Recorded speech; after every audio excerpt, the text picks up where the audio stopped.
성령이여 강림하사 나를 감화하시고 애통하며 회개한 맘 충만하게 하소서.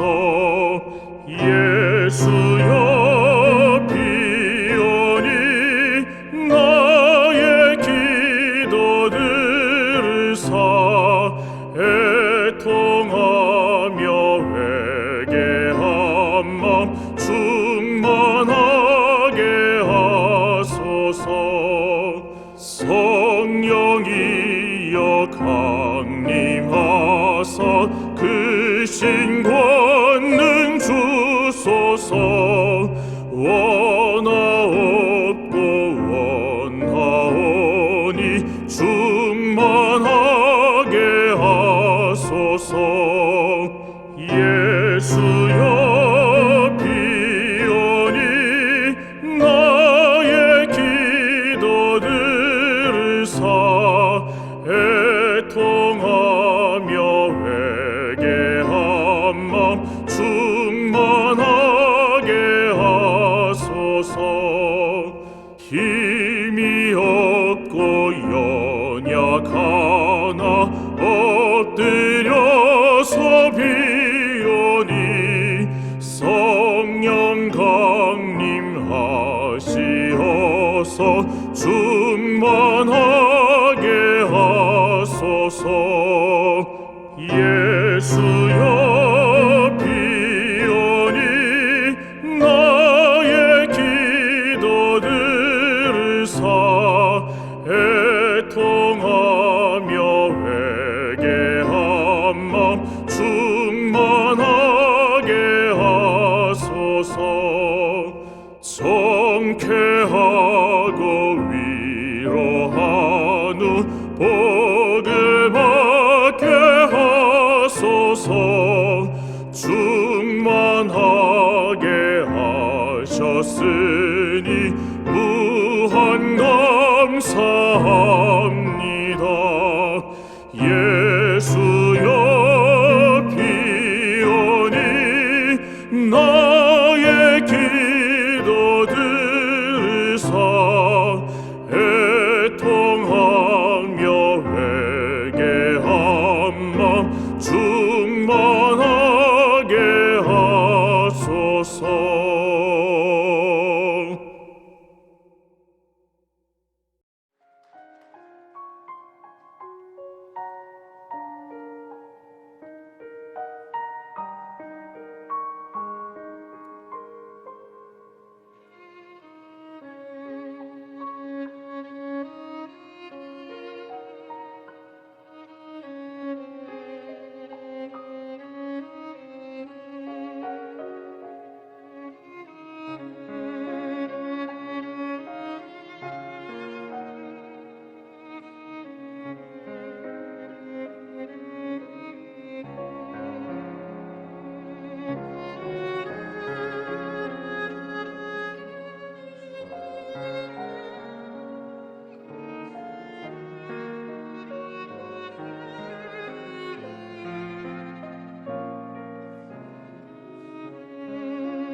홉채널 믿음의 가족 여러분 그동안 평안하셨습니까? 계속되는 요한계시록의 말씀, 오늘은 계시록 7장 하나님의 입맞을 자 누구인가 라는 제목으로 말씀을 드립니다. 먼저 지난 시간 드렸던 말씀을 잠시 정리합니다. 계시록 5장에서 7인으로 봉함된 두루마리, 즉 인류 구속의 문서를 그리스도께서 받으시면서 하나님 보좌 우편에 등극하신 그리스도께서는 계시록 6장에서 그 7인으로 봉함되었던 그 두루마리의 7인들을 하나씩 떼십니다. 5째 인을 떼실 때에 순교자들의 호소가 이어졌습니다. 우리의 억울함을 언제까지 신원해 주지 않으시겠습니까? 우리의 억울함을 언제까지 풀어주시지 않으시겠습니까? 예수님께서 재림 전 심판에서 계시록 6장 11절 각각 저희에게 흰 두루마리를 주시며, 제가 지난 시간 그 각각이라고 하는 말의 의미에 강조를 드렸습니다. 당신의 백성들을 뭉뚱거려서가 아니라 각각 신원하시는 것입니다. 무엇으로요? 저희들의 흰 두루마리를 주셨다는 것, 그것은 바로 주님의 보혈의 피로 각각 신원하시는 겁니다. 다시 말하면 주님께서 각각 주님의 보혈의 피로 중보하시는 것입니다. 여기 교회 증언 4권 88페이지, 흰옷은 품성의 순결, 곧 죄인들에게 나누어 주신 그리스도의 의를 상징한다. 이렇게 그리스도의 십자가의 속죄를 자신의 것으로 받아들인 자들을 데리러 주님께서 드디어 강림하십니다.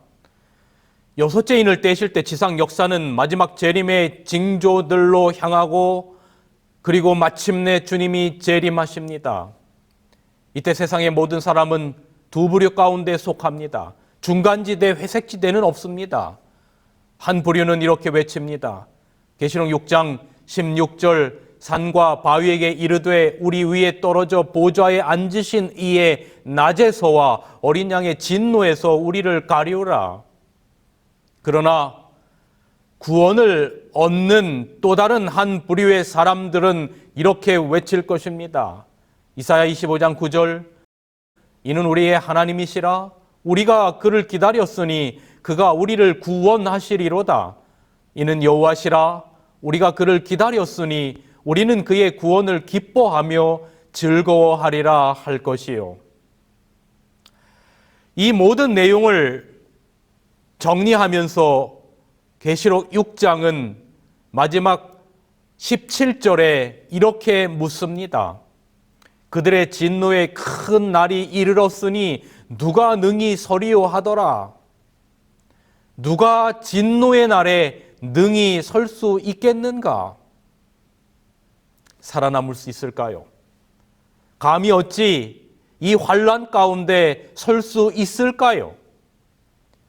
앞으로 일어날 일들을 생각하고 무서워하며 기절하지는 않을까요? 이러한 고민 가운데 있을 때 바로 성경은 오늘 다룰 계시록 7장으로 넘어가는 겁니다. 계시록 7장에는 구속받는 사람들의 이야기가 기록되어 있습니다. 즉 예수님의 재림의 날에 설 수 있는 사람들의 이야기가 기록되어 있는 겁니다. 여러분, 계시록 7장에는 여러 논란의 주제들이 많이 있습니다. 하나님의 인이란 무엇인가? 14만 4천인이 상징수인가 실제수인가?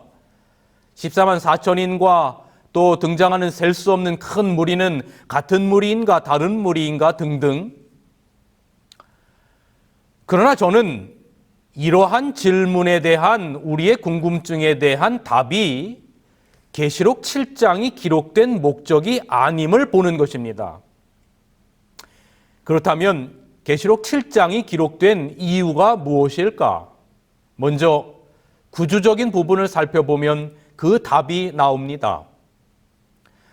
앞서 살폈던 계시록 6장은 6째 인 시대, 즉 재림시에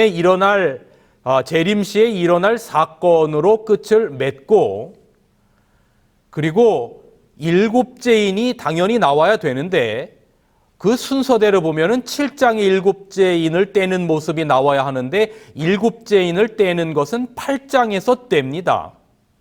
그러므로 6장에 6째 인을 떼는 재림의 사건과 그 다음에 8장에 일곱째인을 떼는 그 가운데 있는 7장은 6장과 8장 사이에 삽입되어 있는 것입니다. 그러니까 예를 들어서 우리가 서울에서 부산을 간다고 할 때 계시록 6장은 서울이고 계시록 8장은 목적지 부산이라고 한다고 하면 7장은 마치 휴게소와 같은 곳입니다. 여러분, 휴게소는 뭐 하는 곳이죠? 쉼도 주고 또 피곤도 풀고 또 배고픔도 면하고 뭐 이런 게 휴게소 아니겠습니까?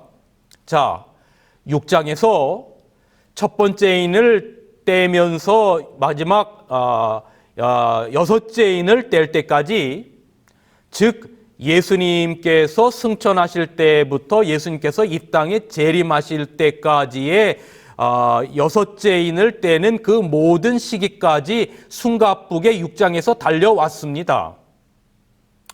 그리고 마지막 일곱째 인을 떼는 하이라이트가 말씀드린 것처럼 구조적으로 보면 7장에 와야 합니다. 그러나 그 일곱째 인을 떼는 하이라이트는 8장에 기록하고 7장은 삽입구처럼 끼어 있단 말입니다. 왜일까? 바로 일곱째 인을 떼는 8장으로 넘어가기 전에 6장의 마지막 절에 대한 대답을 7장에서 주고 있기 때문에 그렇습니다. 앞서 말씀드렸던 것처럼 계시록 6장을 마무리하면서 17절에 그들의 진노의 큰 날이 이르렀으니 누가 능히 서리요? 이 질문에 대한 답들을 계시록 7장에서 주고 있는 것입니다. 무서운 대쟁투의 장면들이 진행되는 사이사이에 여러분, 성경 요한계시록은 자주자주 하늘을 열어서 하늘에서 진행되는 일들을 독자들에게 보여줍니다. 이것은 세상의 역사가 아무리 포악하고 성도들에게 힘든 것이라 할지라도 그 모든 역사를 주관하시는 분은 결국 하나님이라고 하는 것을 확신시켜 주기 위한 것이기도 하고, 또 대쟁투의 무서운 계시에 놀란 독자들에게 하늘을 바라보는 용기와 위로를 주기 위함일 것입니다. 그래서 6장 17절에 누가 능히 서리오라고 하는 계시록 6장을 마감하는 그 질문에 대한 정답, 그 질문에 대한 대답을 7장에서 주고 있는 것입니다. 그래서 그 7장을 통해서 숨가쁘게 달려왔던 지상 역사의 모든 선악간의 대쟁투 속에서 하나님을 신실하게 믿는 그 독자들을 마치 휴게소처럼 하늘을 바라보게 하면서 그들에게 소망을 주고 위로를 주고 힘을 주는 것이 바로 7장의 목적이라 하겠습니다. 그렇기 때문에 누가 능히 서리오라고 하는 그 질문에 대한 정답을 7장에서 주고 있기 때문에 7장에 우리의 논란이 되고 있는 여러 가지 숫자가 7장을 기록한 목적이 아니라고 하는 것입니다. 계시록 7장 4절, 인맞은 자의 수를 들으니 누가 능히 서리오? 그 설 사람이 바로 인맞은 자라고 하는 것을 7장을 통하여 보여주는데, 그 인맞은 자의 수를 들으니 이스라엘 자손의 각 지파 중에서 인맞은 자들이 14만 4천이다 기록하고 있어요. 여러분, 이 14만 4천에 대하여 신앙을 좀 한 재림교인들은 그 역사적인 어떤 그 논쟁과 또 여러 가지 그 이슈들, 또 의견의 다름들 많이 익히 잘 알고 계실 것입니다. 14만 4천은 저희가 익히 아는 것처럼 구약의 12지파 곱하기 신약의 12제자 곱하기 충만수 1000, 그러니까 12 곱하기 12 곱하기 1000 해야 14만 4천인데, 이 14만 4천의 숫자 문제에 있어서 재림교회 안에서 역사적으로 혹은 지금도 여러 주장들이 있지만, 그러나 저희 재림교회의 그 공인된 현재의 의견은 여기 1992년 대총회에서 발간한 요한계시록에서 이미 결론을 내려주고 있습니다. 여기 뭐라고 기록하고 있냐면 14만 4천인은 구원받을 신구약 성도의 전체를 가리킨다라고 기록하고 있어요. 그러므로 이것이 어떤 의미의 숫자냐라고 하는 것은 이제 이 답으로 다 우리가 잠재우고, 그래서 신약과 구약의 모든 구원받은 성도들 전체를 가르치는 것을 14만 4천이 표상한다라고 이해하시면 되겠고, 저도 그렇게 생각하고 있습니다. 물론 일부는 14만 4천이는 마지막 환란을 통과해서 살아서 구원받는 실제 수라고 생각하는 분들도 있어요. 그러나 그런 논리로 생각하면 계시록 7장 9절부터 등장하는 흰옷을 입은 셀 수 없는 무리의 특징이 뭐냐면 이는 큰 환란에서 나오는 자들인데라는 말과 중복이 됩니다. 그래서 이 문제는 너무 길게 이야기할 필요가 없어요. 계시록 7장의 14만 4천인과 셀 수 없는 큰 무리는 같은 무리고, 이들은 신구약의 모든 구원받은 성도들을 표상한다라고 보면, 그래서 이들은 어떤 상징수라고 보면 우리가 현재 제치한실 예수 재림교회에 가지고 있는 어떤 정의 또 정설이라고 보면 되겠습니다. 계시록 7장의 핵심은 말씀드린 바와 같이 계시록 6장 17절에 누가 이 큰 날에 설 것인가에 대한 답입니다. 그들이 바로 하나님의 인맞은 자들이라는 것입니다. 계시록 7장 1절서부터 시작되는 말씀을 읽어드립니다. 이 일 후에 내가 내 천사가 땅 모퉁이에 선 것을 보니 땅의 사방의 바람을 붙잡아 바람으로 하여금 땅에나 바다에나 각종 나무에 불지 못하게 하더라.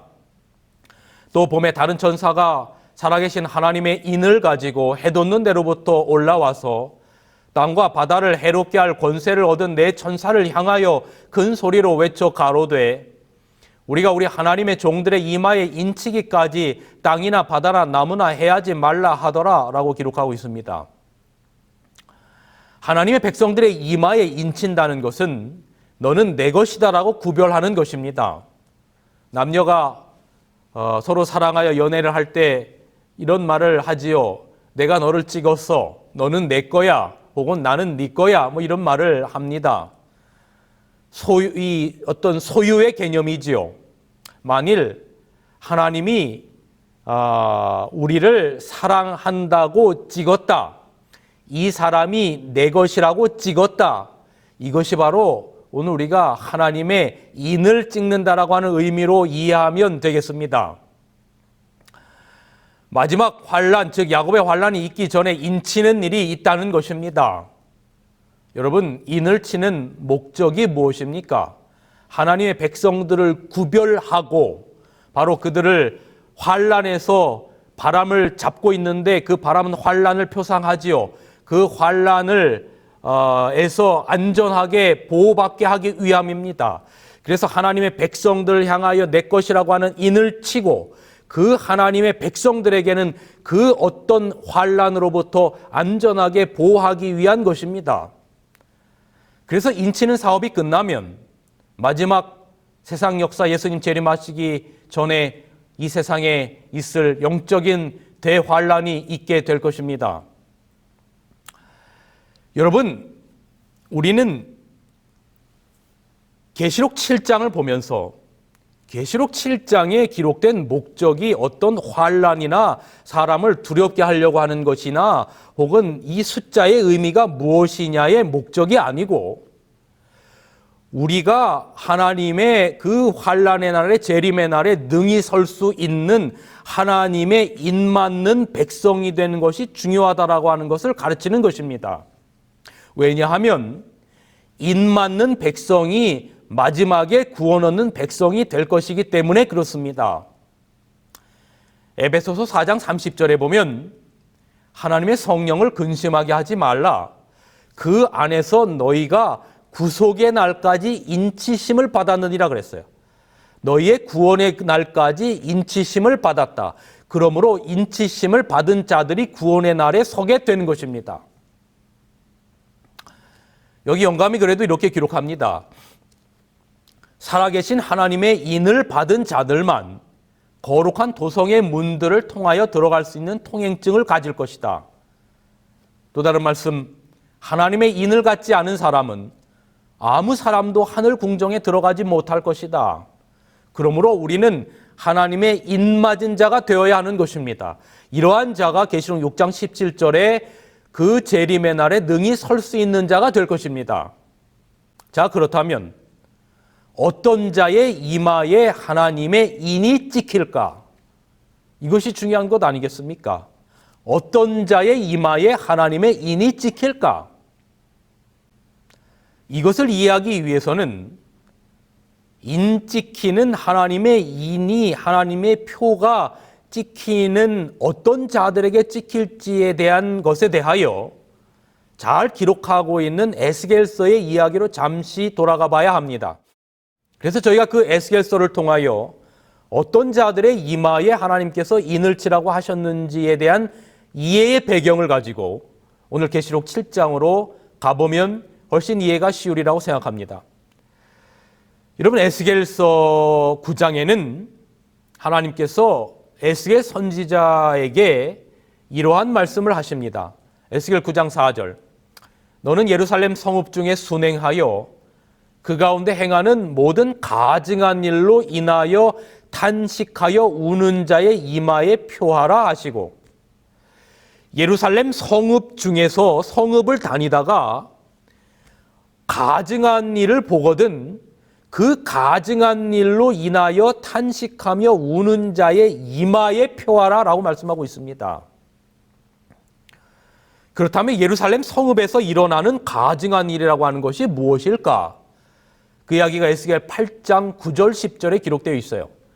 또 내게 이르시되 성전에 들어가서 그들이 거기서 행하는 가증하고 악한 일을 보라 하시기로, 내가 들어가 보니, 에스겔이 들어가 보니 각양 곤충과 가증한 짐승과 이스라엘 족속의 모든 우상을 그 사면 벽에 그렸고, 하나님의 성전에서 우상 숭배가 만연한 것입니다. 그래서 하나님께서 하나님의 성소를 슬퍼하시며 떠나시게 되는 것입니다. 내가 내 이름을 두겠고 내가 너희와 함께 하겠고 나의 거룩한 영이 머무는 곳이라고 했던 하나님의 성소를 바로 이스라엘 백성들의 우상 숭배로 말미암아 슬퍼서 하나님의 영이 떠나시는 것입니다. 그래서 에스겔 8장 6절에 보면 그들이 여기 성소에서 크게 가증한 일을 행하여 나로 내 성소를 떠나게 하느니라라고 기록하고 있습니다. 여러분, 제가 거룩한 것과 속된 것에 대한 이야기를 할 때마다 이런 비유를 가끔 들기를 좋아합니다. 쓰레기통에 먼지가 들어가면 슬프지 않지요. 쓰레기통에 먼지가 들어갔다고 슬퍼하는 사람은 없고, 그런데 여러분이 가족을 위하여 혹은 귀한 손님을 위하여 정성스레 음식을 준비했는데 그 준비한 음식에 먼지가 들어가거나 또 이물질들이 들어가면 얼마나 난감하고 슬픈 일이 되겠습니까?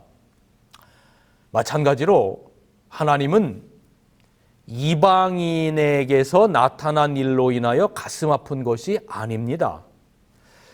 여러분이 성경을 읽어보시면 특별히 구약 성경에 하나님께서 정말로 가슴 아픈 것은 어떤 이방인들로 인하여 하나님께서 애통해하시고 고통스러워하는 이야기는 그렇게 많이 기록되어 있지 않아요. 물론 하나님께서는 아담과 하와의 모든 후손들을 다 사랑하시고 구원받아야 될 백성들로 보시지만, 그러나 특별히 하나님께서 구별하신 이스라엘 백성들로 인하여 그들의 반역과 그들의 우상 숭배로 인하여 하나님께서 애통해 하시며 가슴 아파하는 이야기들이 얼마나 많이 기록되어 있는지 몰라요.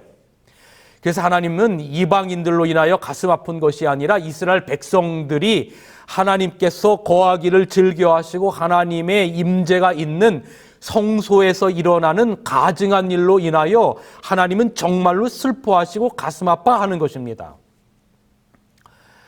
여러분, 전혀 모르는 사람에게 배신을 당하면 물론 그때는 속상하고 또 괴로울 수도 있지만 곧 잊혀질 수 있어요. 그런데 내가 정말로 사랑했던 나의 가족 혹은 친구 혹은 내가 정말로 내 마음을 주었던 부모, 자식 이런 관계에서 아픔을 당하거나 배신을 당하면 그건 평생의 트라우마로 남는 문제입니다.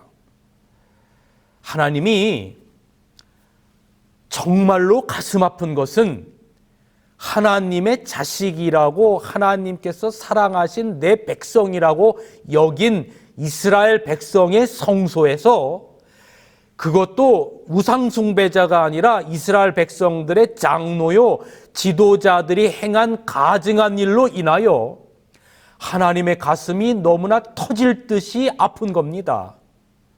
여기 에스겔 8장 13절 또 내게 이르시되 너는 다시 그들의 행하는 바 그들이 바로 뭐냐면 이스라엘의 백성들 이스라엘의 장로들이 행하는 바 다른 더 큰 가증한 일을 보리라 하시더라. 8장 16절 그가 또 나를 데리고 여호와의 전 안뜰에 들어가기로 보니 여호와의 전문 앞 현관과 제단 사이에 약 25인이 여호와의 전을 등지고 낮을 동으로 향하여 동방 태양에게 경배하더라. 여기 25인이 그 전절에 보면 장로들이라고 기록하고 있어요. 하나님의 장로들이, 하나님의 지도자들이, 하나님의 사람들이 하나님의 성소를 등지고 동방 태양을 향하여 경배하는 이런 큰 가증한 일을 가지고 인하여 하나님께서 너무나 가슴 아파하는 것입니다. 여러분 이것을 어떻게 하면 조금 더 리얼하게 우리가 인지하고 또 이해할 수 있을까? 글쎄요 이런 예가 적절할지 모르겠습니다만 마치 이 남녀가 서로 사랑해서 성혼서약을 맺고 이 주례자가 말하잖아요. 신랑은 신부를 검은 머리가 팥뿌리가 될 때까지 죽음이 갈라놓을 때까지 사랑하겠습니까? 예. 또 신부가 신랑을 그리하겠습니까? 예.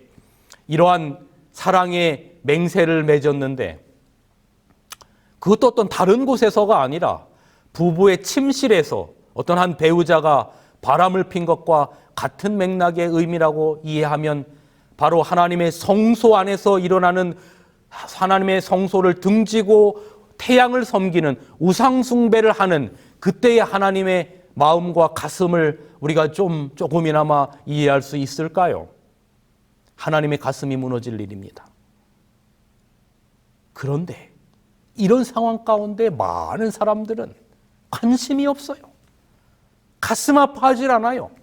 이런 상황 가운데 바로 에스겔 선지자를 통하여 하나님께서 주시는 메시지가 이런 성소에서 일어나는 가증한 일을 보면서 나와 같은 마음으로 가슴 아파하며 탄식하는 그리고 우는 자의 이마에 표하라라고 말씀하시는 겁니다.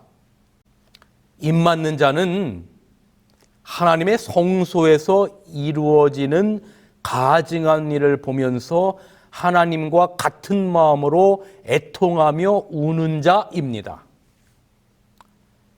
그렇다면 그런 가증한 일을 하나님의 성소에서 일어나는 가증한 일을 보면서 울 사람이 누구일까? 여러분 예전에 사람이 죽으면 일부러 우는 사람들이 있어요. 누굽니까? 네, 돈 받고 우는 역할을 하는 사람들이죠. 호국군. 근데 여러분 호국군들이 그 우는 모습을 보셨습니까?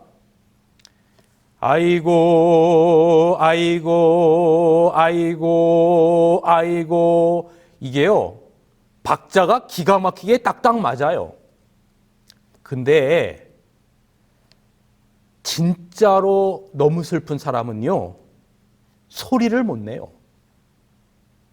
기절해버려요.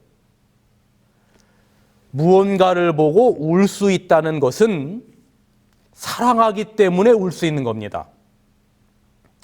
얼마 전 태풍 흰남노의 영향으로 포항에서 이 차를 빼러 들어갔던 주차장에 들어갔던 7명의 사람들이 참 안타까운 죽음을 맞이하게 되었는데 그 자리를 떠나지 못하고 내가 내 가족을, 내 남편을, 내 아내를, 내 아이를 찾으러 그 안으로 그 물로 다 잠겨버린 그 지하 주차장 안으로 가게 해달라고 울부짖는 사람들이 있어요. 누굽니까? 사랑하는 가족들이에요.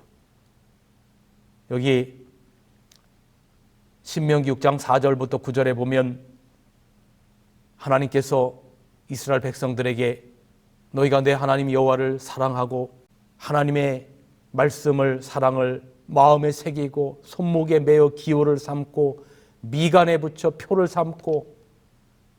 여러분, 사랑하는 마음이 얼굴에 쓰여 있습니까? 그렇습니다. 사랑하면 그 사랑이 얼굴에 드러나게 돼 있어요.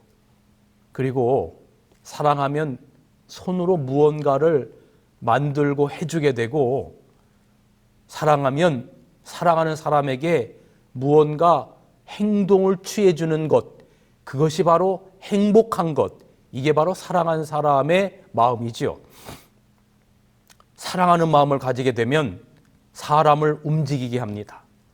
손의 힘보다 마음으로 쓰는 사랑의 힘이 센 겁니다. 그래서 우리가 보는 찬미 가운데 주의 사랑의 줄 나를 이끄는데, 그런 찬양이 이게 바로 진리인 겁니다. 하나님의 마음을 가지고 있는, 하나님을 향한 사랑을 가지고 행동하는 자에게 성소에서 일어나는 그 가증한 일을 보고 하나님의 마음을 가지고 같이 아파하는 자에게 인을 치라는 것입니다. 하나님의 인을 받는 사람은 하나님을 사랑하는 사람이고, 그래서 하나님과 같은 마음으로 울 수 있고 위로해 줄 수 있는 사람인 것입니다. 근데 성경에 하나님의 인과 반대되는 게 있는데, 그게 바로 계시록 13장에 멸망받을 사람이 받을 짐승의 표죠. 왜 짐승의 표입니까? 나쁜 짓을 해서 짐승의 표라기보다도 그 마음 가운데 하나님이 없는 사람입니다. 짐승의 마음 속에는 하나님이 없어요. 그런 자들에게, 하나님이 없고 하나님을 사랑하지 않는 자들에게 하나님의 말씀이며 하나님의 계명은 의미가 없는 거예요. 그런 자들에게 하나님의 인이 아니라 짐승의 표가 찍혀지게 될 거예요. 이런 우리가 요즘처럼 신앙생활하기 편안한 때가 아마 인류 역사상 없었을 거예요. 그런데 우리가 이러한 평안의 때에 하나님을 잊고 살지는 않습니까? 코로나라고 하는 것을 핑계로 어느덧 우리의 신앙은 뒷전으로 물러나 있지는 않습니까? 영적인 침체기가 온 것입니다. 요시야 왕이 오랜 시간 잃어버린 율법책을 찾게 되어 읽었을 때 울며 마음과 옷을 찢었어요. 열왕기하 22장 8절로 11절, 왕이 율법책의 말을 듣자 그 옷을 찢었어요. 마음과 옷이 찢겼어요. 통곡했어요. 하나님을 사랑하기 때문에 하나님의 말씀을 듣고 읽자마자 가슴이 너무나 아픈 거예요. 이 백성들이 그렇게 살지 못함에 대하여 우리도 먼지 묻은 성경을 사랑의 마음으로 닦아내고 읽어야 해요. 우리 안에 하나님을 사랑하는 마음과 이웃을 사랑하는 마음이 생기며, 그렇게 되면 우리의 손에는 그 사랑이 바로 행동으로 옮겨지게 되는 일들이 있는 겁니다. 이것이 바로 하나님의 인을 받은 자가 될 거예요. 1994년 충청도 서산군 응암면 한 저수지에서 눈 덮인 겨울에 얼음이 두껍게 얼지 않았는데 11살 난 아이가 얼음을 지치러 나갔다가 그 얼음에 빠졌어요. 그 아이의 살려달라는 부르짖는 소리를 어머니가 들었어요. 이 어머니는 그 11살 난 아이의 그 울음소리를 듣자마자 내가 저기 들어가면 아이를 구할 수 있나 없나 이런 거 생각할 겨를도 없고, 그리고 저기 내가 들어가면 나도 빠져 죽는 거 아니야 라고 하는 그런 생각할 겨를도 없이 그냥 뛰어들었어요. 얼음이 깨어졌어요. 이 아이와 어머니가 같이 물에 빠지게 된 거예요. 그리고 서로가 소리를 지르며 살려달라고 외치게 될 때, 이 울음소리를 듣고 누가 들었냐면 할머니 할아버지가 그 울음소리를 듣고 망설임 없이 지체함 없이 그 며느리와 손주를 구하러 들어간 겁니다. 얼음이 더 깨지면서 4명이 빠지게 됐어요. 이 소리를 이 아들이, 이 아이의 아버지가, 이 할머니 할아버지의 아들이 바로 듣고 본 겁니다. 부모와 처자식이 그 저수지에 빠져서 죽어가는 겁니다. 이 아들은 아무런 망설임 없이 또 그 가족들을 구하러 들어갔어요. 그날 3대 5명이 한꺼번에 물에 빠져 죽었어요.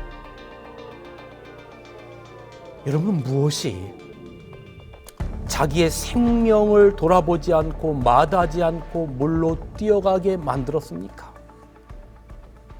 도대체 자신의 목숨을 버릴 만큼 지체하지 않고 뛰어들어가게 한 그 힘이 무엇입니까? 망설임 없이 행동으로 옮기게 한 그 에너지는 무엇입니까? 바로 그것은 죽음보다도 강한 존재론적인 사랑입니다. 이런 하나님의 사랑에 반응하여 하나님처럼 하나님의 성전에서 일어나는 가증한 일을 보고 울 수 있는 그런 하나님을 정말로 사랑하는 자들이 하나님의 인을 맡는 자들이라 이 말입니다. 그래서 여기 영감의 글에는 이렇게 기록하고 있습니다. 이 세상에서 주님을 그들의 분깃으로 마음에 모시고 있는 사람은 모두 다 그의 다스림을 받을 것이요 하나님의 표, 곧 하나님의 인을 받게 될 것이다. 그 표는 그들이 하나님의 특별한 소유물임을 보여주는 것이다. 이와 같이 하나님의 인정을 받는 것은 모든 사람에게 최고의 가치가 있는 것이다.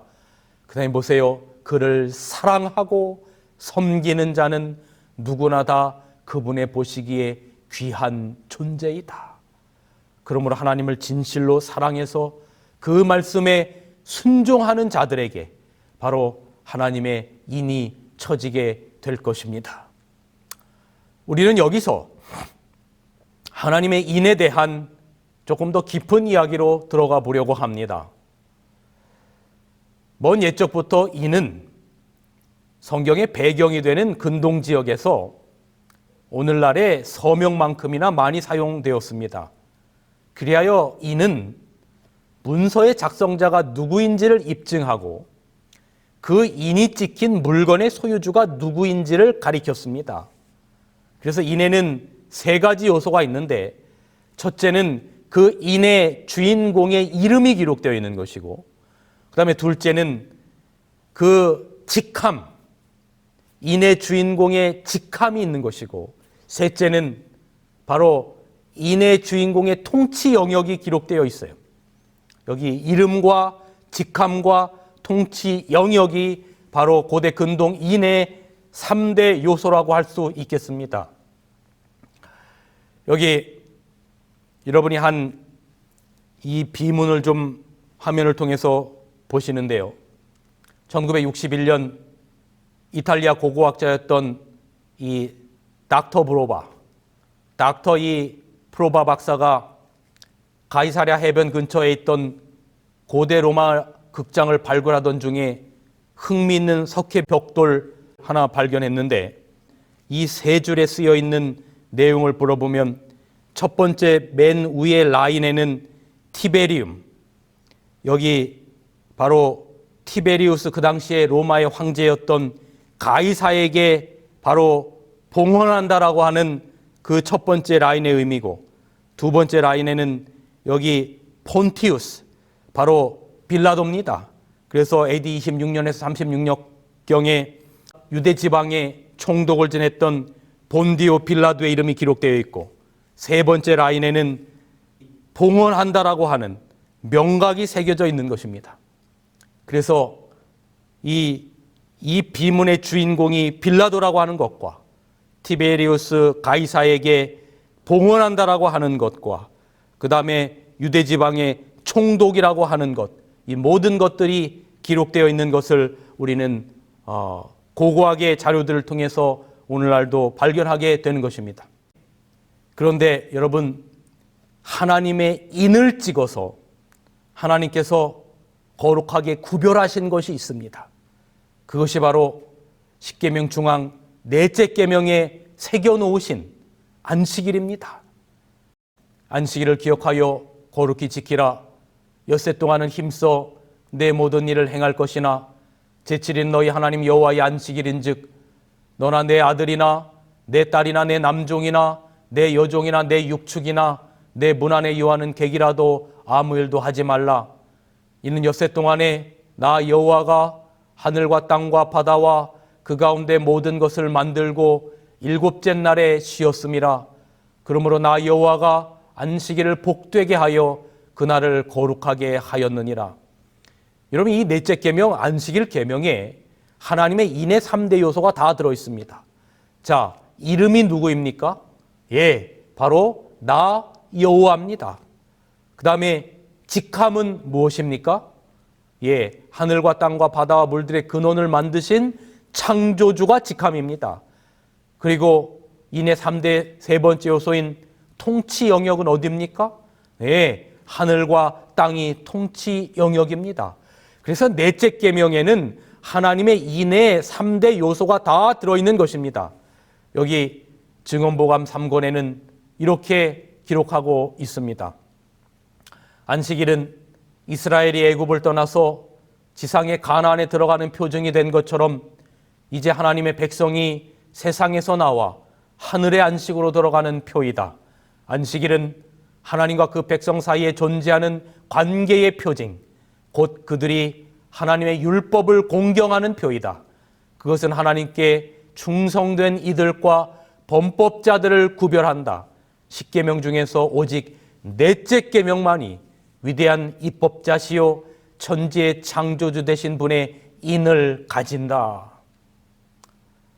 그래서 여기 에스겔서 20장 12절에는 안식일을 하나님께서 이스라엘 백성들에게 주어서 그 안식일이 하나님의 백성들과 하나님 사이의 인, 표징으로 삼았다라고 기록하고 있습니다. 안식일을 구별하고 지킴으로 말미암아 나는 너희의 하나님이 되고 너희는 나의 자녀가 되는 바로 인, 표징이 되겠다라고 기록하고 있는 것입니다. 사랑하는 호프채널 믿음의 가족 여러분, 안식일은 세상 역사의 마지막에 참 백성을, 하나님의 참 백성을 세상으로부터 구별하는 징표가 될 것입니다. 왜냐하면 그것이 계시록 13장의 짐승의 표와 반대되는 징표가 될 것이기 때문입니다. 그런데 여러분, 우리가 안식일을 지킴에 있어서 여기 중요한 질문이 있습니다. 여러분, 하나님을 사랑하지 않으면서도 안식일을 지킬 수 있나요? 하나님을 사랑하지 않으면서도 안식일을 지킬 수 있습니까? 예, 지킬 수 있습니다. 그게 바리새인들이 안식일을 지키는 방법이었어요. 사람이 죽어도 안식일에 병 고치면 안 돼요. 왜요? 정신이 빠지고 껍데기만 남았어요. 제가 아는 어느 망우리 지역에 있는 정말 큰 이 교회의 그 주변의 모든 상권들이, 운영하시는 모든 분들이, 장사하시는 분들이 그 교회를 다니지 않으면 장사를 못할 지경이라 그래요. 제가 그 교회 주변에 있는 어떤 한 주인을 개인적으로 좀 잘 아는 분이 있는데, 제가 이분을 신학교 다닐 때 좀 전도해 보려고 그렇게 했는데, 이분이 저에게 하시는 말씀이, 전도사님, 그 당시 제가 학생 전사였으니까, 전사님, 성경적으로 안식일이 맞는 것도 알겠고 뭐 진리가 무엇인지도 알겠는데, 제가 이 지역에 살면서 저 교회를 나가지 않으면 장사를 할 수가 없어요. 장사를 위해서, 비즈니스를 위해서 다니는 겁니다. 여러분, 우리가 하나님의 말씀을 비즈니스를 위하여 지킬 수 있습니까? 그렇게 할 수도 있어요. 그런데 하나님을 사랑하지 않고 비즈니스를 위해서 혹은 그 껍데기를 위해서 지키는 그 어떤 율법은 그것이 안식일을 포함해서 홍수가 나고 태풍이 오면 그런 신앙들은 다 무너지게 돼 있어요. 왜냐하면 말씀을 주신 분과 깊은 영적인 관계, 사랑의 관계가 없는 신앙은 홍수가 나고 태풍이 불면 모래 위에 세운 집처럼 다 무너지게 돼 있어요. 그래서 성경에 하나님을 사랑하라라고 하는 것이 율법의 첫 번째요라고 하는 말이 있는 겁니다. 하나님을 사랑하는 것이 율법을 문자적으로 지키는 것보다 그 이전에 와야 될 가장 근본적인 이유가 되어야 된다는 것입니다. 우리가 하나님을 정말로 사랑하면 그분이 하라고 하신 일을 기쁨으로 하는 겁니다. 심지어는 목숨까지도 하나님을 사랑하기 때문에 버려요. 중세의 수많은 사람들이 그리스도를 위하여 목숨을 버린 이유는 하나님을 목숨처럼 사랑했기 때문에 그런 겁니다. 수많은 사람들이 과거에 안식일을 지키기 위하여 감옥에 가고 우리도 일제시대의 안식일을 지키기 위하여 그 정목리에서 얼마나 많은 사람들이 그 산속에서 안식일을 지켰습니까? 목숨이 위험해도 중세의 왈덴스인들이 그 알프스 산맥에 들어가서 그렇게 안식일을 하나님의 말씀을 목숨처럼 지켰던 이유가 바로 그 근본된 이유는 하나님을 사랑하기 때문에 그랬어요. 여러분, 단순히 안식일뿐만 아니라 우리가 하나님의 말씀을 지켜야 되는, 지키는 그 근본적인 모티베이션은 진정으로 하나님을 사랑하는 것이 되어야 합니다. 여러분이 자식을 사랑하면 목숨을 대신하는 것처럼 말이죠. 가끔 차를 타고 가다 보면 차 뒤에 스티커가 붙어 있는데 혹 사고 시 우리 아이를 먼저 구해주세요. 이런 편말들이 있어요. 여러분, 그 이유가 무엇입니까? 아이를 내 목숨보다 사랑하기 때문에 그런 거예요. 안식일도 그 사랑에 반응하는 자들이 기쁨으로 지키는 겁니다. 그러므로 안식일을 지켜서 하나님의 인을 받는 것이 아니고 하나님의 인을 받는 자들은 하나님을 사랑하는 자들이니까 안식일을 지키는 자들일 수밖에 없는 겁니다. 이렇게 안식일을, 아니 율법을 지키는 것이 바로 산상수훈의 정신이에요. 껍데기만 남아있는 유대인들에게 정신을 심어주러 주님이 오신 겁니다. 심령이 가난하고 애통하고 줄이고 목마르고 너희가 때때로 욕을 먹고 핍박을 당해도 기뻐하고 즐거워할 수 있는 신앙은 그분을 진정으로 사랑할 때만 할 수 있는 신앙인 거죠. 그래서 여기 이 말씀 잘 들어보십시오. 여기 영감의 글에 표를, 인을 구성하는 것은 외형적인 안식일 준수가 아니다. 이는 머지않아 건설될 영광의 나라에서 시민이 될 가치가 있다고 평가되는 모든 사람이 반드시 소유해야 할 품성의 자격을 의미한다. 영혼을 순결하게 한 자들만이 예수님 재림 전에 있을 그 무서운 환난의 때에 안식일을 고수하게 될 것이다. 불성실한 안식일 준수자들은, 다시 말하면 하나님을 사랑해서 안식일을 지키는 것이 아니라 비즈니스로 혹은 그냥 껍데기만 안식일을 준수하는 준수자들은 하나님의 백성의 대열을 벌이고 하늘에 대항하는 사단과 연합하여 우주의 통치자를 대적하는 싸움에 합류할 것이다. 여러분, 오직 진실하고 성실하게 하나님을 사랑하는 자들만 하나님의 거룩한 안식일의 유일한 옹호자로 남을 것입니다. 그리고 지금은 진리의 빛을 발견하지 못했지만 세천사의 기별이 전파될 때, 마지막 늦은 비 역사가 있게 될 때 안식일의 빛을 비롯한 진리를 깨달은 자들이 하나님의 남은 백성과 연합하여 마침내 세상 역사의 마지막을 이루고 하나님의 인을 받게 될 것입니다. 여러분, 여기 각시대 대쟁 때 보십시오. 하나님의 참된 또 다른 자녀들이 이들과 연합할 것인데, 그들은 지금까지 기독교계의 여러 교단에 흩어져 있었지만 큰 외침이 증가되는 빛 아래 안식일을 받아들이고 하나님의 남은 백성들과 연합한 자들이다. 사랑하는 홉채널 믿음의 가족 여러분, 우리는 하나님의 인맞은 자들입니까? 우리 그렇게 아멘 합시다. 그런 확신 가운데 신실하게 살아갑시다. 하나님을 순결하고 성실하게 사랑하며 신실하게 말씀에 순종하는 자들로 살아갑시다. 여기 요한복음 14장 23절 예수께서 대답하여 가라사대 사람이 나를 사랑하면 내 말을 지키리니 내 아버지께서 저를 사랑하실 것이요 사람이 나를 사랑하면 내 말을 지키리니. 우리가 하나님을 사랑해서 하나님의 말씀을 계명을 순종하는 백성들, 하나님을 사랑해서 성전 안에서 일어나는 가증한 일을 인하여 통곡하는 자들의 이마에 인치게 되는 것입니다. 그래서 하나님의 입맞은 자들은 하나님을 사랑하는 자들이며 사랑하기에 성실하게 진실하게 그분의 말씀에 순종하는 자들입니다. 여러분, 여기 엘렌 화이트는 이렇게 기록합니다. 하나님의 이는 사람이 볼 수 있는 어떤 표나 도장이 아니라 영적으로나 지적으로나 진리에 굳게 서는 것이며, 왜 굳게 선다고요? 하나님을 사랑하기 때문에. 따라서 그들은 흔들릴 수가 없게 되는 것이다.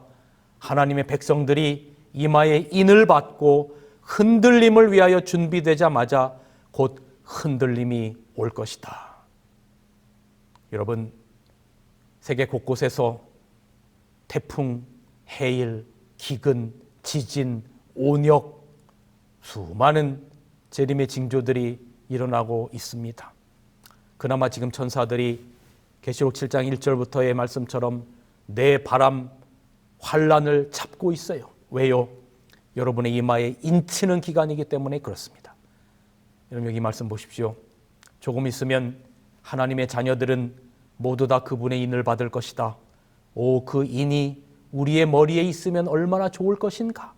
그 천사가 하나님의 종들의 이마에 인치기 위하여 나아갈 때 그가 내 곁을 그냥 지나가 버렸다는 생각에 미치면 누가 과연 견딜 수 있겠는가? 인치는 천사가 우리 곁을 그냥 실수로 지나갈까 봐 걱정이 되십니까? 그러나 여러분, 걱정 안 하셔도 됩니다. 우리가 그분 안에 있으면 그분은 결코 우리를 놓치지 않으실 겁니다. 어떻게 보증하냐고요? 주님의 진실된 약속으로 보증을 드립니다. 요한복음 6장 38절, 내가 하늘로서 내려온 것은 내 뜻을 행하려 함이 아니요 나를 보내신 이의 뜻을 행하려 함이라. 나를 보내신 이의 뜻은 내게 주신 자 중에 내가 하나도 잃어버리지 아니하고, 아멘 아닙니까? 내가 하나도 잃어버리지 아니하고 마지막 날에 다시 살리는 이것이니라. 아멘. 주님께서 결단코 여러분을 잊어버리지 아니하실 겁니다. 우리가 그분을 거절하고 나가지 않는다면 말입니다. 여러분, 이런 마지막 환란에서 구원받을 수 있는 수많은 무리들이 계시록 7장에는 마침내 이 하나님의 인이 찍힌 이 무리들이 하나님의 보좌 앞과 어린 양 앞에 서게 되는 것입니다. 계시록 7장 9절, 이후에 내가 보니 각 나라와 족속과 백성과 방언에서 아무라도 능히 셀 수 없는 큰 무리가 흰 옷을 입고 손에 종려가지를 들고 보좌 앞과 어린 양 앞에 서서, 이제 구원받은 무리들이, 하나님의 인을 받은 무리들이 계시록 6장 17절에 누가 이 재림의 날에 서리오라고 하는 그 답에 대한 하나님의 인을 받은 무리들이 하나님의 보좌 앞과 어린 양 앞에 서서 간증을 시작하는 겁니다. 뭐라고 간증합니까? 계시록 7장 10절, 큰 소리로 외쳐 가로되 구원하심이 보좌에 앉으신 우리 하나님과 어린 양에게 있도다. 여러분, 아멘입니까? 구원받은 무리들의 감격 가운데 뭐라고 외치는 겁니까? 우리의 구원은 나의 잘남이나 내가 뭘 잘해서가 아니라 100% 누구에게 있다라고 말하는 겁니까? 우리 하나님과 어린 양 예수 그리스도로 말미암아 우리가 구원을 받는다라고 간증하는 것입니다. 그러면서 하늘 예배가 계시록 7장에 이루어지죠. 장로 중 하나가 물어요. 도대체 이들이 누구며 어디서 왔느냐? 그때 14절은 이렇게 답합니다. 이는 큰 환난에서 나오는 자들인데 어린 양의 피에 그 옷을 씻어 희게 하였느니라. 그럼 여기 영감의 글을 봅시다. 하나님의 인을 받은 자들, 즉 주의 양자로 택함을 입은 아들, 딸에게서 갈바리 십자가의 표를 보았다 그랬어요. 하나님의 인을 받은 자들에게서 갈바리 십자가의 표를 보았다. 여러분, 이때 주님이 말씀하십니다. 15절, 계시록 7장 15절. 그러므로 그들이 하나님의 보좌 앞에 있고 또 그의 성전에서 밤낮 하나님을 섬김에 보좌에 앉으신 이가 그들 위에 장막을 치시리니 저희가 다시 줄이지도 아니하며 목마르지 아니하며 해나 아무 뜨거운 기운에 상하지 아니할지라. 이는 보좌 가운데 계신 어린 양이 저희의 목자가 되사 생명수샘으로 인도하시고 하나님께서 저희 눈에서 모든 눈물을 씻어줄 것임이라. 여러분, 왜요? 왜 그분이 우리의 목자가 되사 생명수샘으로 인도하시고 우리의 눈에서 눈물을 씻어줍니까?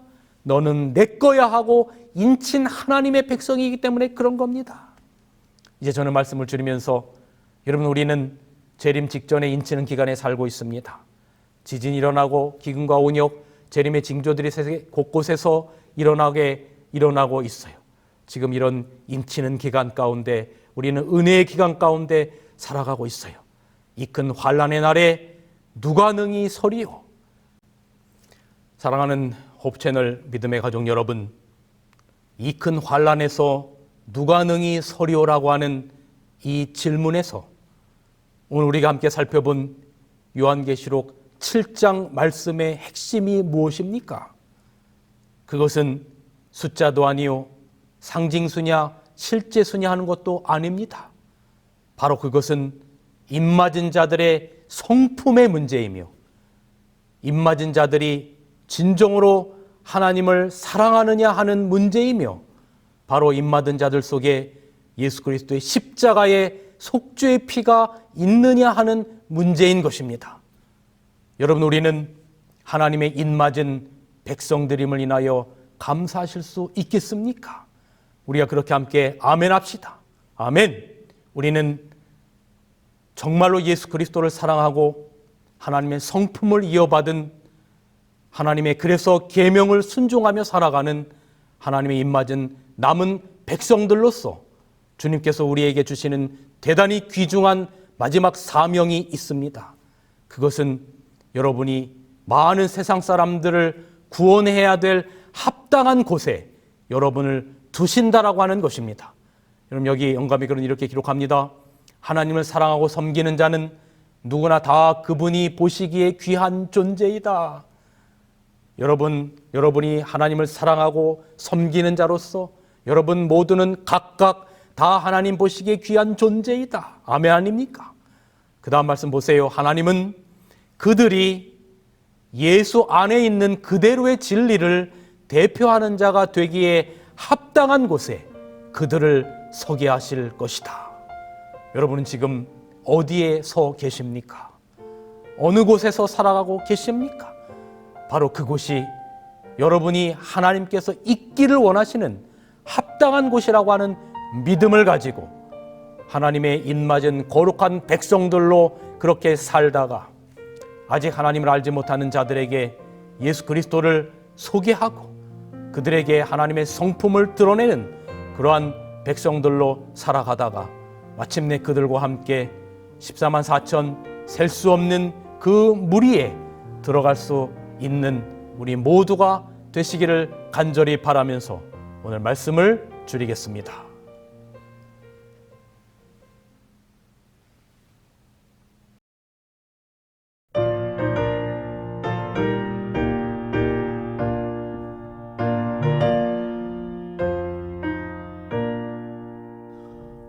곳에 주를 하는 이들 찬송하고 찬송하세 마음과 뜻과 힘을 다해 경배 드리세 주를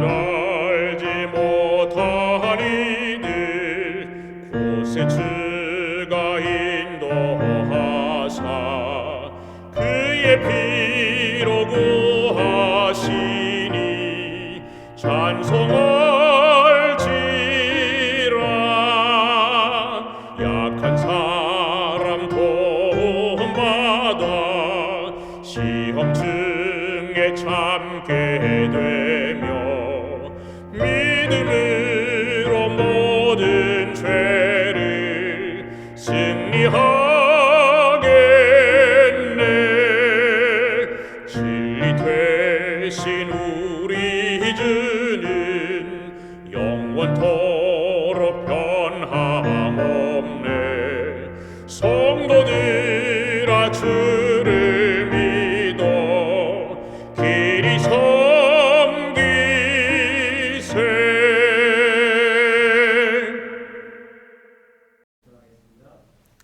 거룩하신 아버지 하나님,